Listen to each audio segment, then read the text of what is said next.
الذين يظنون أنهم ملاقو ربهم وأنهم إليه راجعون. مگر ان فرما بردار بندوں کے لیے مشکل نہیں ہے جو سمجھتے ہیں کہ آخر کار انہیں اپنے رب سے ملنا اور اسی کی طرف پلٹ کر جانا ہے.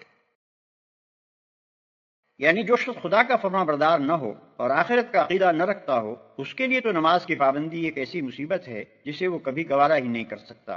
مگر جو برضا اور رغبت خدا کے آگے سر اطاعت خم کر چکا ہو اور جسے یہ خیال ہو کہ کبھی مر کر اپنے خدا کے سامنے جانا بھی ہے، اس کے لیے نماز ادا کرنا نہیں بلکہ نماز کا چھوڑنا مشکل ہے. Like, share and subscribe for more videos.